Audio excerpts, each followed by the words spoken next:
Bill Friday on the one hand and Jesse Helms on the other represent really the two faces of North Carolina. So I've been interested in the history of North Carolina, spent my career, a lot of it. Can't hear? Is that better? Anyway, so Bill Friday and Jesse Helms, I think, represent the two sides of North Carolina and modern North Carolina especially. So there's that, and then having written the first book in 2008, I had a feeling that it was sort of betwixt and between because it's over 500 pages. It's difficult perhaps to read that book at that length. And it's also, I wanted a book that was a little bit punchier and more thematic, a little bit more accessible. So that's the rationale for going from the 2008 book to the 2026 book. The other part of it, I think, is the perspective of history. It's been, he died in 2008, so nearly 20 years away from Helms. Died on July 4th, 2008, and you have an advantage. There's certain advantages, especially in the age of Donald Trump. I think there's certain connections that can be made that I couldn't make, obviously, in 2008. Already go off script. My first question. What are those connections? Like what? So I mean, as I think about the big Helms book from before and this Helms book, obviously you're leaning a lot more heavily on what Helms meant for understanding modern politics, for understanding. I think you even end the book with a reference to MAGA politics. And so, what is, as briefly as you can, I guess, what is the through line there, and why should somebody? Everybody in this room is interested in Helms, but for folks who don't, for my students who don't know a lot about Helms but know an awful lot about MAGA politics, what is that through line? I think there's several through lines. The most obvious, I think, is that Helms had a populist appeal, and it was an appeal based on sort of demonizing cultural elites. So there's that kind of connection. I think the base that Helms had, and he always had difficulty exceeding his margins. I mean, he was always down around 52 or 53% of the vote. But the base came from small towns in rural North Carolina. These are the people that would have felt in the 20th century even dispossessed by the economic changes that were taking place. So the threads are very similar. I think that another example might be the attitude toward the media. Trump refers to them as the enemy of the people. Helms was constantly baiting the media, especially North Carolina newspapers, News and Observer above all. So there's that kind of connection as well.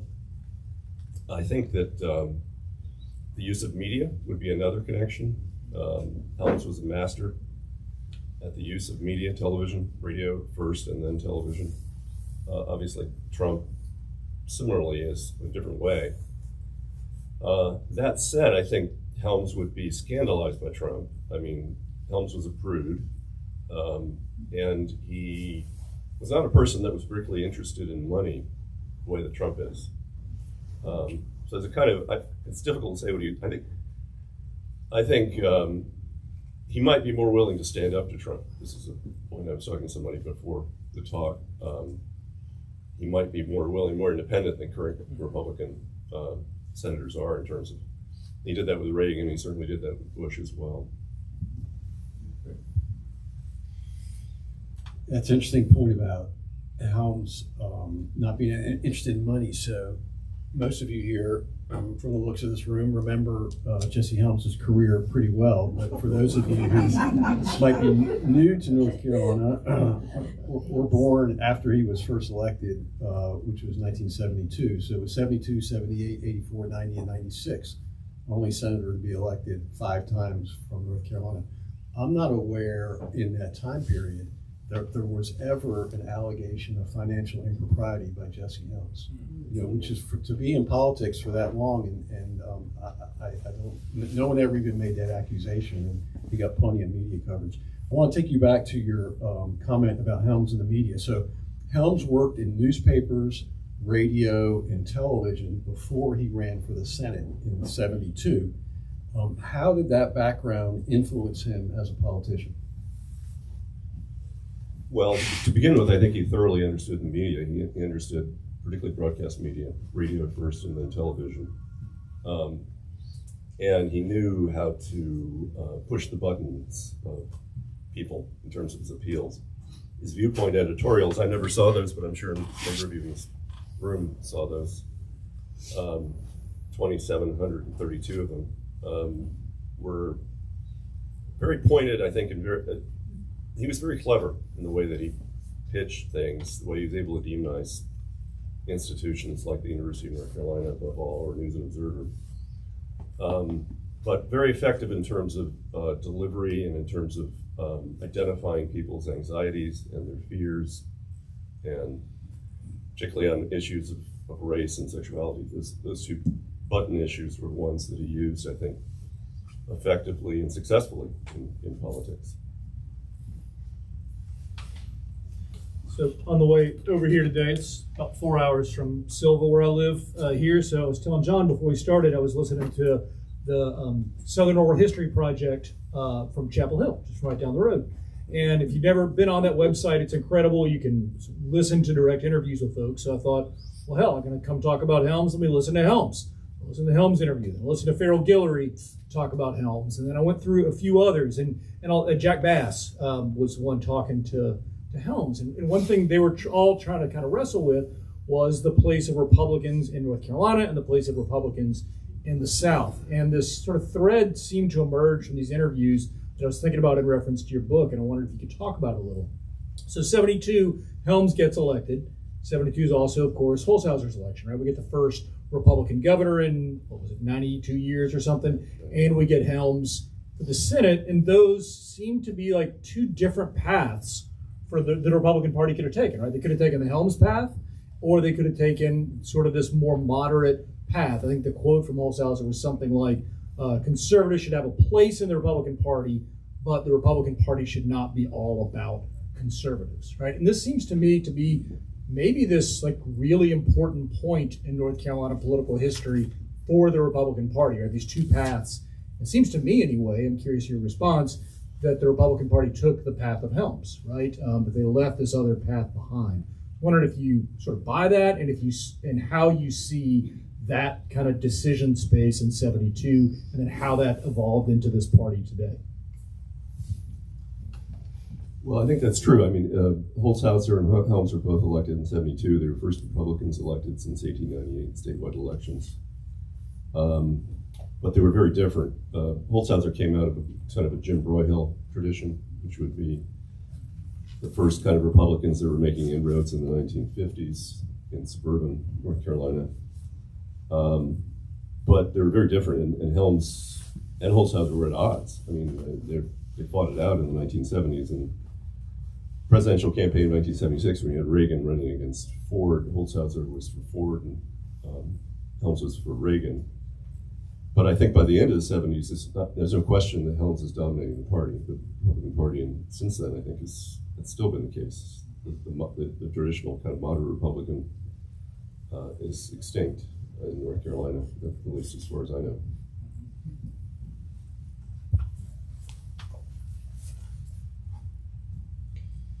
So Helms had a blind spot on race. That might be a kind characterization. but he, as you write, several points in the book, he was kind of baffled by it because he didn't think he had a blind spot on race. And for those of you who have the book on page 115, you run through a few of these things. There's the 1981 Senate debate where he was quoted as saying, "On the floor we fight hard, we're free, white, and 21, as we say in North Carolina."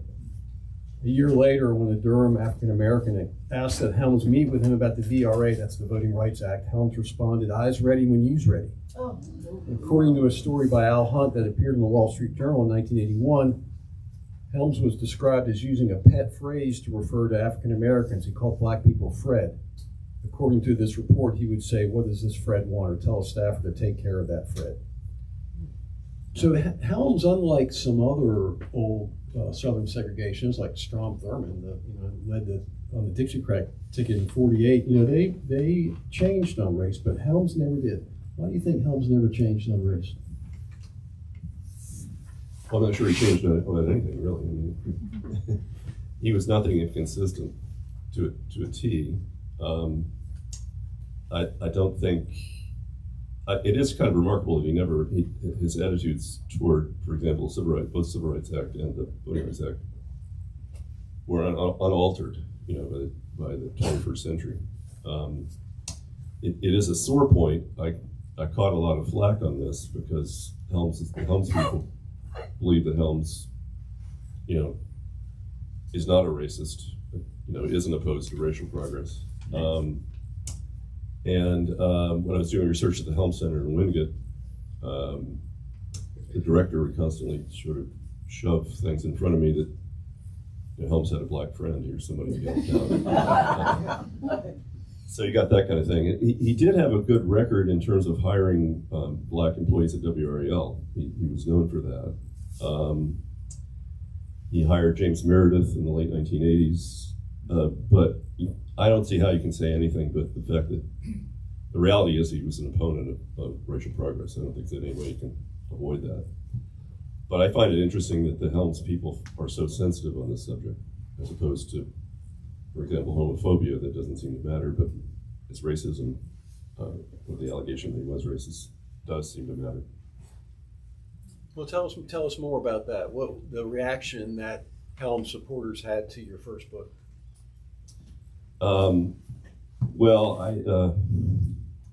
Well, for example, the director of the Helms Center, John Dodd, who was director then in the early 2000s, I acknowledged him in the book, the first book, and sent him a copy, and I got a phone call, and he said, "I want you to take my name out of the ophthalmologist." I said, "Well, I can't really do that, sorry." So, and then I've had other exchanges with Helms. Helms had very loyal people to work with him. I mean, he was, I think, a good boss. And so he commanded this kind of really strong loyalty among his staffers.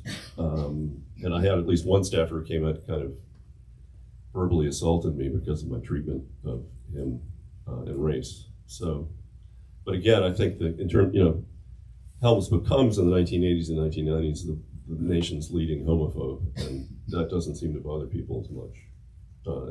In many ways, he was, well, not in many ways, he was much more vicious, I think, in terms of the way he regarded gay people and the way he treated them than he did. Wasn't overtly racist. I think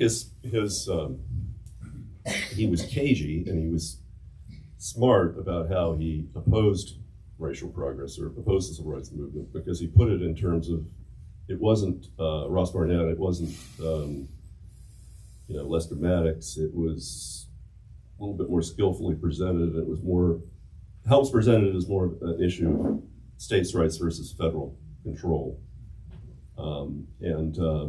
So it's subtle, it's more a subtle message, and it has a message that can kind of extend into the post-1965 era when being openly segregationist was not palpable. It's all busing too, right? You talk a lot about his stance on busing.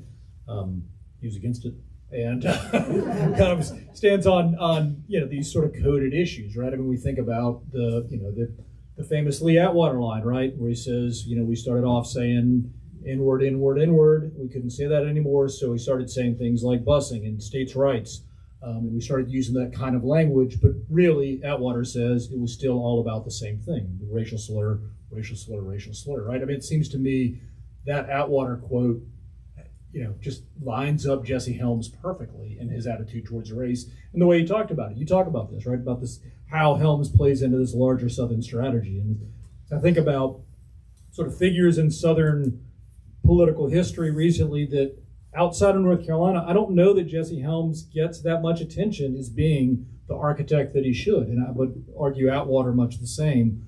But this is a book about Helms, not Atwater. But just to sort of illustrate this, and I'll get to my question, I promise. I'm an academic, so I have to talk for a while before I get to the question. I was trying to, again, prepare for this, and so I'm fascinated. What I'm going to ask you to talk about is Helms and the Voting Rights Act. So there's a great forthcoming book about the Voting Rights Act by somebody at the Brennan Center. And so I called him. I said, hey, can you mind just shipping me whatever you say about Helms in relation to the VRA and how it's changed? And he, super nice guy, writes back. He says, we don't have anything about Helms. We got a lot about Roberts, nothing about Helms. And so it's interesting to me, right? Because as I reflect on the VRA and what ends up happening to Section 4 and what's going to happen any minute, might have happened while we're here, to Section 2 with the Calais decision that's going to come down from Louisiana, it seems to me that Helms was key to this whole pushback, and that he would be maybe ecstatic at what we're seeing today. So I guess my question is, can you talk a little bit about Helms's role in the VRA, and then help us understand a little, to the degree to which you agree, about why Helms has been almost forgotten outside of the Tar Heel state as being this architect? Yeah, it is interesting. I think that he's not remembered. When I've taught, students have no idea who he was. Maybe that's predictable. But it's been pointed out to me that there's not anything named for him. There's not a library named for him, or a highway or whatever you name things for people. He's not remembered in that kind of way. I think sorry. No, so that's interesting. Yeah. I think he was very skillful at promoting the Republican Party. I mean, he made the Republican Party into not a dominant party in North Carolina, but certainly maybe dominant. I don't know how you characterize it. Purple, exactly. The VRA, I think he was opposed to it. He filibustered it in 1982. Last thing he wanted in the world was a VRA. So he'd be in complete sympathy with the Shelby case and the Calais case. I'm sure no problem with that whatsoever. A lot of what he did was for political effect and to rally the base. So in terms of his filibuster, that was clearly the case. It was also the case in the MLK, the Martin Luther King federal holiday, which he filibustered in 1983. That had a very positive political effect in terms of the way that he was able to defeat Jim Hunt in 1984. So he's very, he was a lonely voice, because in 82, the filibuster, Strom Thurmond wasn't in favor of the filibuster. He's a voice crying in the wilderness in a way, but he's clever, and he knows exactly what he's doing in terms of activating and mobilizing his base. That's a quick follow-up on that. Yeah. So just, so why do you think his name isn't on more stuff? Like, I think, I go to work every day, I pass by 19 things named for Liston Ramsey, right? We've got there's the, cross into Cleveland County, it's the Tim Moore Memorial Bathroom, right? We name everything for politicians, but here is this guy that led to the rise of the Republican Party, and you're right, other than half of Wingate University, there's really not much named for Helms. Why is that? I don't have an answer for that. I think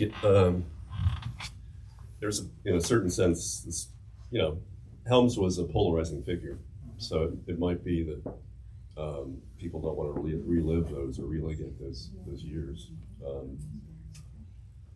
But I don't have an answer for that. It's curious. Yeah. It's curious, considering he was a 5-term senator and a dominant political force, really dominated the state politics. I want to get you to talk about the Helms relationship with Joe Biden. They were elected to the Senate in the same year, 1972, sworn in on the same day. And you mentioned busing a minute ago, and I think that's the first issue that brought them together. At the time, Biden was a moderate, maybe even leaning conservative Democrat from Delaware who joined forces with Helms on some anti-busing measure. And then they worked together on some other stuff over the years. So would you talk a little bit about their relationship? Yeah, well, in the opening of the book, I talk about Biden's tribute to Helms. And Helms was sort of a penultimate senator. He loved being a senator. He loved the grandeur of being a senator and the comity that existed between the senators. He was good friends with Hubert Humphrey. There was sort of an emotional scene with Humphrey when he was dying and Helms. So I think, what was your question, John? Helms' relationship with Biden. With Biden, yeah, exactly. They formed a kind of, in the 70s, a little bit of a working relationship, and then especially so in the 90s when Helms became chair of the Foreign Relations Committee in 1995. Biden was the ranking member, and Madeleine Albright was for Secretary of State, and they worked effectively. This is a different sort of Helms after 95. His typical strategy, of course, in the Senate was to attach amendments to bills that had no chance of passing, but they would send a message out to his base. And he doesn't do that after 95 when he's becoming a more, the sort of foreign policy statesman. But that particular period, I think, is the closest Biden-Helms period of sort of alliance that emerged. Tried to interview Biden, but he didn't respond. So I don't know that it was something he wanted to emphasize necessarily. So you're talking in the book a lot about his campaigns, right? He wins, you mentioned earlier, he wins pretty narrow margins really all along. And you talk in the book about how he just hated campaigning. And I'm wondering if you can talk about that. He's a guy who loved being in the Senate, loved the comity of the Senate with a T, not a D, but couldn't stand running for office. Didn't he get sick one time and he's like, thank goodness I'm sick, so I don't have to campaign anymore? Yeah. Talk about that a little? Sure. Yeah, he did not like campaigning. There are a lot of stories about him, his political handlers, Carter Wren and Tom Ellis, had to kind of drag him out to campaign. He wasn't necessarily that good at campaigning, depending on, his mood. There's a story, I think it was 72, where Helms was with Ellis and they're campaigning somewhere in North Carolina, and late at night they finish an event and come back. It's about 11 o'clock at night, and they look out the window and Strom Thurmond is jogging down the road, probably in his late 70s. But it sort of dramatized Helms' aversion to campaigning. He didn't like to get his hands dirty. The whole big money operation that he built, which was, politically amazing. I think it was a pioneering kind of tactic in terms of political organizing. He didn't like dealing with them. He didn't like dealing with money. He didn't like dealing with.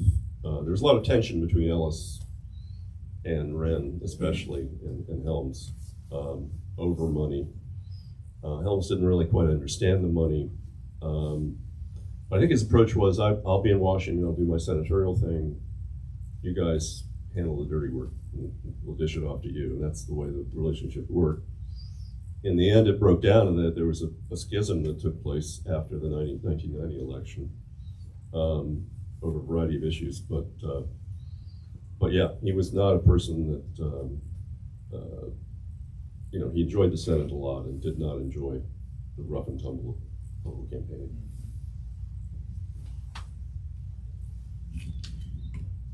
We haven't talked about evangelicals here, and it's a really important part of Helms' career. In '78, Helms' campaign ran ads with a tagline that said he was a dedicated Christian, and now that wouldn't be unusual at all. I mean, the whole Republican Party is kind of, as the former state party chair said, he wants the Republican Party to be the party of faith. So it's not unusual now, but it was then. So what was his relationship like with evangelical voters? Well, he was one of their own, I think, and he had a born-again experience. I talk about it in the book, in the 72 campaign. At least he describes it as being one. So he was one of their own. I think evangelicals were not politically mobilized until the late 1970s. If you look at them historically, from the 1920s, they were over evolution, but by the late 1970s, they weren't mobilized. So part of what Helms did was, one of his political conscience was to roust up the evangelicals and make them into a really potent political force. Moral Majority, which was founded in 1978. He had a very close relationship with Jerry Falwell. He had a number of Moral Majority operatives that he worked with, especially in the '84 campaign against Jim Hunt. So he was clever politically, understood how that component would help modern conservatism. His whole push to the right and the election of Ronald Reagan, of course, depended in large part on evangelical support. So if I could, I want to follow up on that because you have an interesting observation, and this is in the introduction, what you call a contradiction. What remains is a contradiction between Helms's commitment to public morality and his willingness to do whatever it took to communicate his message, and in elections, whatever it took to win. The contradiction verges on hypocrisy. Christian love was not practiced in his brutal world of politics. So he clearly establishes connection with evangelical voters, and yet he played really hardball all the time, both in his campaigns and in your typical Senate debate. Yep. Yeah, I mean, public facing, he was vicious. He could be vicious, no question. And that was, I think, you saw that side of Helms frequently. Probably be accurate to describe him as more on the Christian nationalist side, and a form of evangelicalism or Christianity that was exclusive as opposed to inclusive. I think that partly explains Helms's Christianity. It's a fundamentalist Christianity. He came from a small town. That was the kind of faith that he was raised on. I would say he was effective at pushing buttons with evangelicals with a couple of issues. One of them was obviously abortion, and Helms was probably the leading opponent of Roe v. Wade in the Senate. Also school prayer was another issue, that, Supreme Court's ruling on school prayer. That was an issue that mobilized and motivated evangelical voters. And then finally, the spate of court cases you got in the late 70s, questioning the IRS nonprofit status of certain institutions like Bob Jones University or the Goldsboro Christian schools that were practicing what appeared to be, they had racist policies, basically. So those issues Helms was able to sort of effectively push those and work effectively with Falwell, especially to build this kind of evangelical network. It's amazing how quickly that became a potent force, I think. One of my favorite things about the book is this marriage between conservative Republican sort of ideology and partisanship and evangelicalism is not natural, right? This was created, and it was created to political ends, and it was created through Jesse Helms. And I think there's a book, God's Own Party, I think, that hits some of these same themes. And then the way you play it out through Helms is just so beautiful. That's one of my favorite parts of the book. I want to go back to something you said a few minutes before. You said something about his fundraising being such a big deal. So I assume you're talking about the Congressional Club. Yep. And so I was wondering if you could just talk some about the Congressional Club. This seems to me like people like me that yak about politics too much tend to talk a lot about the nationalization of politics, right? How so much of it is built at the federal level, and it's all about how we relate to what's going on at the federal level. And as I was reading the book again, I just thought, man, it really seems like maybe the roots of this nationalization kind of kick up with Congressional Club, certainly in terms of fundraising. So can you talk about that a bit? Sure. Yeah, the Congressional Club was way ahead of anybody else, really, in the 1970s. It was organized after the 72 campaign. Helms had a debt, I think, of over $100,000. And the original purpose of the club was to retire that debt. But once they got into the meat of politics, especially direct mail, they were one of the pioneers in building a constituency through using direct mail and creating a kind of money machine, which by the late 70s they had. It's very interesting. Carter Wren described it as a college of politics. So the club brought together young conservatives, young Americans for Freedom types that came in the organization, had a lot of sort of excitement to it. And the amount of money that Helms was able to command was one of the great advantages that he enjoyed. The 84 campaign against Hunt, he ran television ads basically a year and a half in duration. You probably remember him, I remember him well. And that kind of money, becomes the way that he can defeat Jim Hunt. Jim Hunt was a traditional politician who had a grassroots organization in each county. Helms' approach was not to worry about that, but to go entirely with television and to use attack ads. So they pioneered that in a certain respect too. I think the club is one of the most effective practitioners of attack ads and negative advertising. In the 1980s and 1990s, Helms was the leading anti-gay voice in Congress. While there was a political element to it, he seemed to have deeply held beliefs that gay people should stay closeted. Where do you think those beliefs came from? That's a good question. I think he had grew up in Monroe. He had a small town mentality. His father was the sheriff of Monroe, conservative, sort of enforcer of white supremacy as well.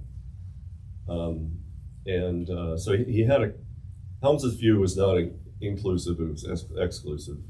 But it goes beyond that. There's the degree to which Helms's language was over the top in regard to gay people makes me wonder. Something I can't answer, but why he had this intense dislike of gay people, and a lack of much sympathy really for the thousands of people that were dying of AIDS in the 1980s. And he was the leading homophobe, and he was the leading opponent of federal support and federal research for AIDS. But I'm not sure where it comes from to answer your question, John, but it's part of Helms's makeup and his public persona, his attack persona. And it becomes it's effective politically, at least for the 1980s and 1990s. So following up on that, Helms did have this unusual alignment in the 90s with the singer Bono. Yep. And who was trying to get federal aid to help with the AIDS crisis in Africa. So somehow Helms saw a difference there. And what was that? Why did Helms see the difference in the situation in Africa? Well, he mellows to some extent. As he's getting older, he has a number of health problems. Probably mentally, he's not all there by the latter part of his senatorial career. But the main thing is the Africans are heterosexual. They're not homosexual. I mean, and he says that the problem he had with AIDS, federal support for AIDS, was that it was condoning a so-called homosexual lifestyle. In the case of Africa, he's saving people who are primarily heterosexual, or at least he thinks they are. Right. Wow. So, read 2 books on Helms now, and I believe you said you never got a chance to interview him, right? So, if you were able to interview him, what's the puzzle that you weren't able to solve that you think you might have been able to had you been able to sit down with him? Well, some of these questions about his personality, maybe, in terms of his background. I think would have been interesting to ask him about his tactics, how he organized his tactics, how he saw the Senate, what he saw his role in the Senate. I would be curious to know more about his time at WRAL and particularly his relationship with A.J. Fletcher. I would have had a series of questions for him. I don't know how good an interview he would have been. I interviewed a lot of people for this book, though, right. So a lot of people around him. But by the time I started working on it, which was about 2004, 2005, he was not there mentally anymore. At least I was told that was the case.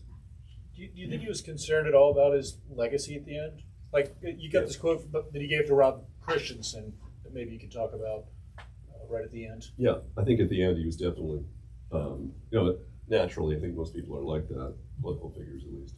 He very concerned about his legacy, and there's this kind of softening somewhat of Helms that you get after 95. Christensen talks about disposing of the rusty knife, which would be cutting ties with the Congressional Club. So there's conscious effort at kind of legacy building, I think, on his part, in the sense you know, that how he's going to be judged by history.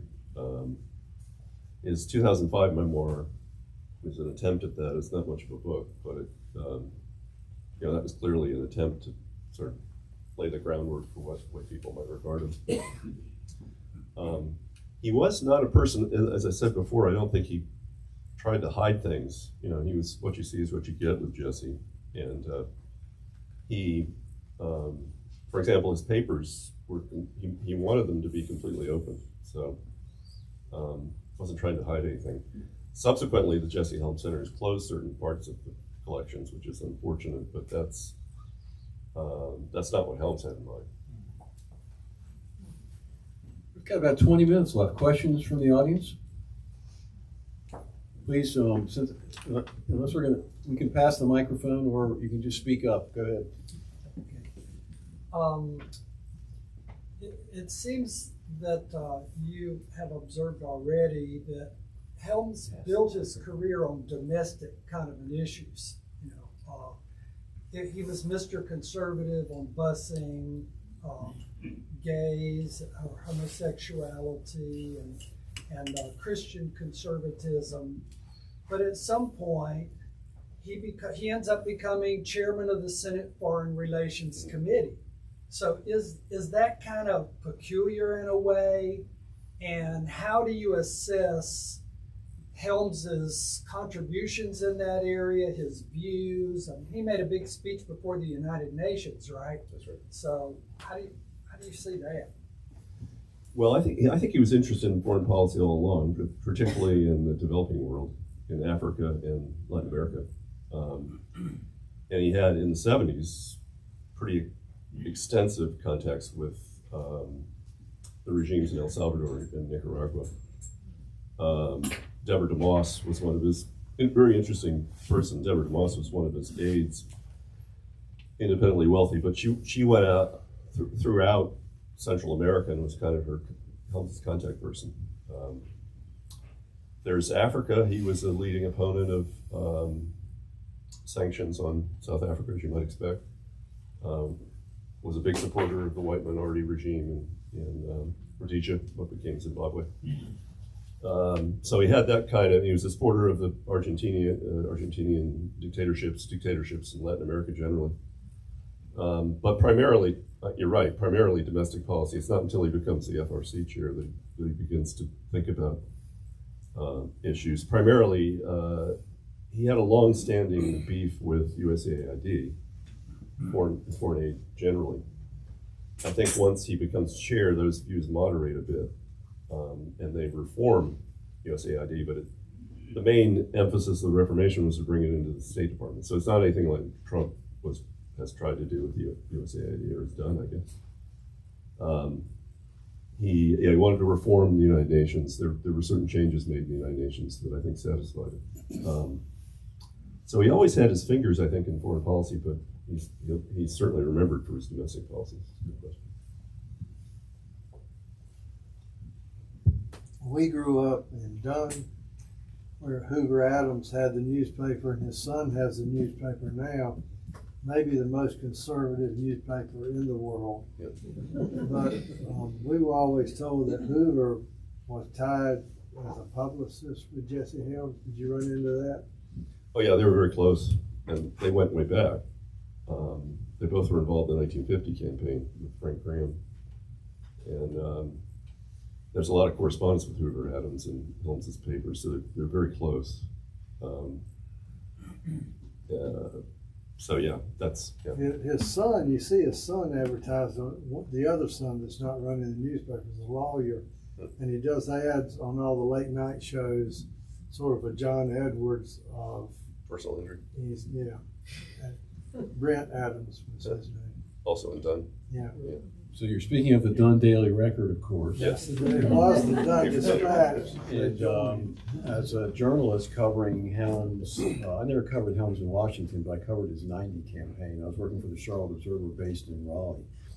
And Hoover Adams was invaluable because a lot of Helms people wouldn't really talk to a Charlotte Observer reporter, but Hoover would always return my phone calls and be as helpful as he could be. So I was very grateful for that.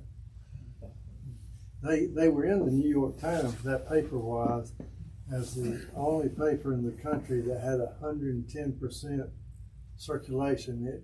10% more circulation than there were people in the town. Yeah, you know, in a lot of ways, it was a really good local newspaper, and I mean, everybody in town plus some more subscribed to it. I hope that's still the case. It's probably not. It's been hard times for newspapers, but it was at that point in time a very successful local newspaper. And Linda's daddy hated him because every time he went on vacation, Hoover would put it in the paper, and her daddy didn't want anybody to know he was out.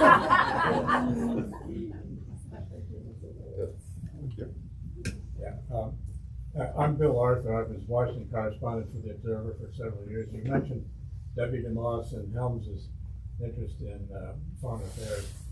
Jim Lucier, whose aide, once told me, Debbie knows every head of state in Central America. And I remember thinking, yeah. One of the Central American presidents was speaking at the National Press Club one day, and I invited Debbie to be my guest at the luncheon. We're sitting at our table. The door opens. This head of state, I think Honduras or El Salvador, walks in, passes our table, sees Debbie, stops, bends down, kisses her, walks up to the head table. And I thought, maybe she does know everything. Yes, Rick. Could you talk about his relationship with the presidents Nixon, Ford, and Reagan, and particularly about, I think it was 76 when the wheels were coming off the wagon for Reagan and came here and Helms' organization got behind him and sort of kept his career. Yep. Well, he was a big supporter of Nixon. Nixon campaigned for him in '72, and down to the moment of Nixon's resignation, he was one of the 8 or 9 senators that was still supporting Nixon. So he had a very collaborative relationship with Nixon. There was more tension between Ford and Helms politically, I think, because Ford represented a more moderate wing of the party. And as you say, in '76, Ford was challenged by Reagan. Ford was nominated very narrowly, but it came down to really almost a few votes. And the thing that kept Reagan in the campaign was the North Carolina primary, which basically the Congressional Club ran, and they won North Carolina. So that kept Reagan alive politically and sort of cemented the relationship between Reagan and Helms. And then when Reagan was elected in 1980, he, obviously, that's Helms' guy, who's now president. He was capable of opposing Reagan, which he did on a number of occasions, but it was always, he was opposing Reagan's advisors as opposed to Reagan. So it's sort of like the monarch that was, being influenced by advisors negatively. So Reagan was always, probably his favorite president, but he was also somebody that on certain policies, he would give him a hard time, not, for example, State Department nominations and confirmations. Very often Helms would hold them up for various issues. I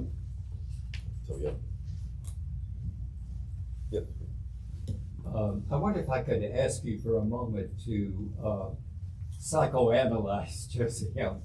You spent a lot of time, 2 books, you've been thinking about it. I'm just wondering where he felt inadequate and vulnerable. He certainly was not afraid of controversy. He'd stick his chin out there. But I'm wondering also if this is connected in some ways with his dislike of campaigning. There's some fear there. Yeah. Hard to answer that. I think he had a lot of annoying qualities. Let's put it that way. I mean, he in his yearbook he was voted most obnoxious, and he had that definitely that quality. That was something he used.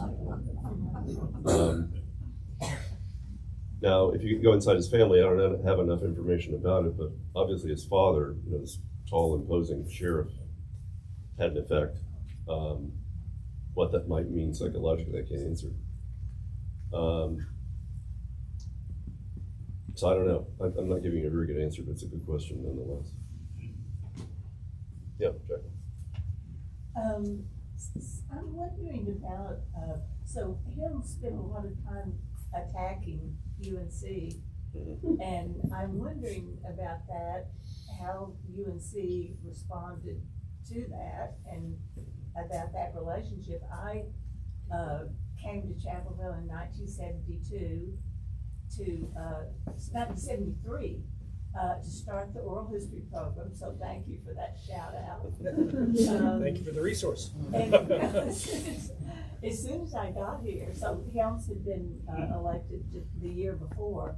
Immediately, the chancellor of the university, who was in the history department, maybe was about to become chancellor, took me out to lunch and told me not to do anything that would attract the attention of Jesse Helms. And I was completely baffled. I had never heard of Jesse Helms. But on the other hand, I got the impression that people at UNC, or people that I was getting to know at that time, liberals, had not taken him seriously up until he was a kind of laughing stock.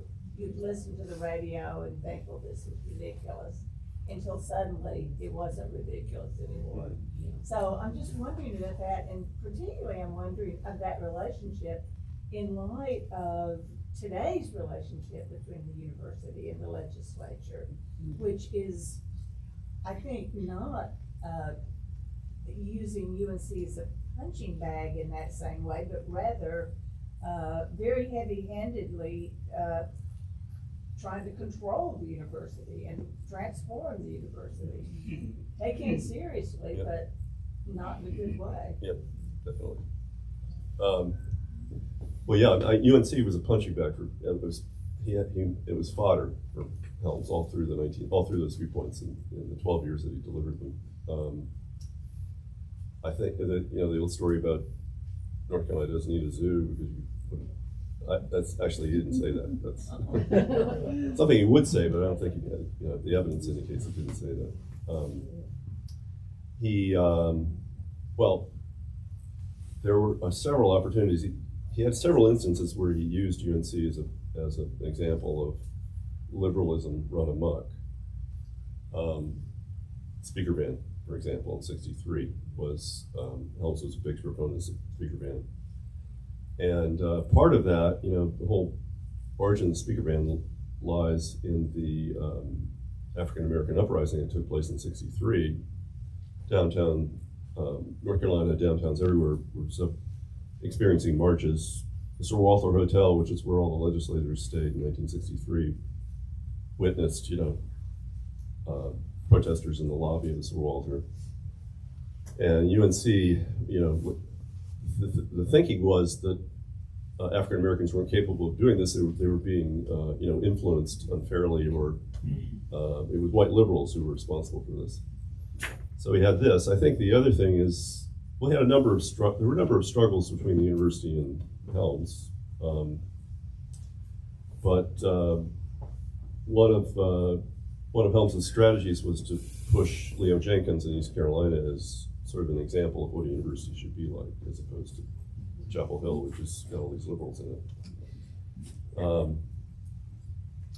So yeah, I mean, there's I talk about it in the book, but there's the case of Michael Paul, who was a graduate student in the English department and taught a course, introductory English composition course, and had them read Andrew Marvell's To My Coy Mistress, and Helms blew that up into a whole thing where students being taught about seduction. And I learned about that in this initial conversation. Yep. I'm going to add something to Sure. that since I was there at the time. The incident started because one of the students in the class went to her parents about it, who went to Jesse Helms. So that would be an example of the way Helms would respond to something like that. Yep, that's true. And he had certain sources. Another source that he had, interestingly, at the Daily Tar Heel was Armstead Maupin. Yes, right. Who at that point in his life was a conservative who had come out as gay. But Yeah, the Paul case is really, you were around for that? You remember? Yeah. What he did, I interviewed Michael Paul. You can still see, even 40 years afterwards, he's still damaged by the attack that Helms launched on him very unfairly. So, but yeah, the point is, I think UNC becomes a place that is easy to target and easy to kind of demonize, and Helms is very good at that. There had been a delicate balance, I think, historically between UNC and the rest of the state, because the state is conservative, and the maybe the remarkable thing about North Carolina is how well the university has done, despite having a long tradition of very conservative leadership. The kind of partnership was formed between the university and Democratic leaders in the legislature. That fell apart, obviously, where we are right now. But yeah, University of North Carolina was a favorite target for sure. Jesse Helms. Yep. I'm interested in the subhead, politics of opposition. Did you run for anything ever? And does the politics of opposition still live on? And is that, how strong is this current in American and North Carolina history? Well, I think it's dominant. I mean, you know, it's culture wars, and in many ways, Helms was one of the inventors of culture wars. That doesn't have any policy implications, particularly. I mean, it's not, you know, it's more projecting fear or dislike as opposed to actually having specific policy. And if you look at the American conservative movement, the American right, they don't have policy proposals typically. That's an outstanding feature, I think, of, you know, of where we are today. But yeah, Helms would, you know, as I said before, typically what he would do is attach an amendment to the bill and then use that as a way to raise money. So the club would send out, Helms is opposing this and that, and he's defending, you know, the American family, blah, blah, blah. Won't you donate? And I think the number was something like 90% of the money that Helms got in the Congressional Club came from outside the state of North Carolina. So he had a national constituency and was very effective at promoting it. Yep. Oh. Been thinking a lot during this entire presentation about correlation between his legacy and what's going on right now. I was kind of struggling with that because right now we're dealing with a cult of personality, and we're talking about the fact that he wasn't really seemingly in it for himself as much as certainly as what we're seeing today. But one thing that started to come out to me was I came to the university in 69, 70. So, you know, the 6 o'clock WRAL editorial was, we say, entertainment fodder for all of us, quote unquote, liberals. But it's sort of like when Trump came down the golden escalator and we all laughed. Right. You know? Yeah. And it came to a point where I realized in both situations, the fact that the liberal establishment, woe to them, that they underestimated the impact that both these guys had because we made fun of them. And so in many ways, that's a common thread I'm seeing between the two. Yeah, I would agree with you. I think Helms was definitely underestimated by a lot of people, you know, especially outside the state, but inside the state as well. I heard George McGovern say one time that Jesse Helms was the dumbest man in the Senate, but I think based on what I've seen, he wasn't dumb at all. He was very smart, very clever. And part of his shtick, I think, was to, you know, sort of aw shucks. I mean, he had a country kind of demeanor, but at the same time, very, very, very wily and very, very effective at combating his opponents. We have time for one more question. Okay, hey, thanks. Bill, thanks very much for a fascinating talk, and I'm looking forward to reading this fascinating book, as we all are. But I too have been sort of thinking about the larger context of what you've been saying. You've said an awful lot about Helms as a strategist, as a tactician, as a personality, as somebody who's interacted with various allies. But you have not said very much about what Jesse Helms says about North Carolina and about the United States. It seems to me you could make a case for North Carolina as a purple state going back at least to the 1850s. And so I'm wondering how Helmsism, if that's what you wanted to call it, how it persists. Why is it, like forever culture, like the greatest forever war? It's a culture war, it seems. And I wondered how. Helms's success is his ability to ride that.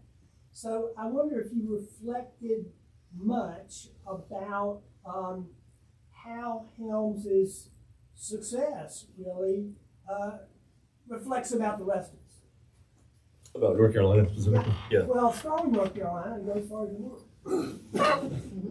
want. I think he definitely reflected North Carolina, and as I said earlier, the kind of two sides of North Carolina, and that's probably more true today than it would have been even in 1972. You know, it's a state that's going through a lot of changes, and above all, perhaps, you know, the growth of major urban centers that would have been unrecognizable to North Carolinians 50 years ago. So that's changed things, I think, to some extent, but it's still a state with a lot of divisions. And we're still a country with a lot of divisions, and depends on the strategy, the political tactics. But in the case of Helms, his approach, and I think that the approach of Donald Trump as well, has been to polarize as much as possible and to win by slim margins, but nonetheless be able to win. So in that sense, Helms and Trump are very similar in terms of the tactics there, in terms of, you know, using a polarized electorate to and using particularly demonization of your opponents. Yeah. Thank you for being here tonight. Let's give a round of applause.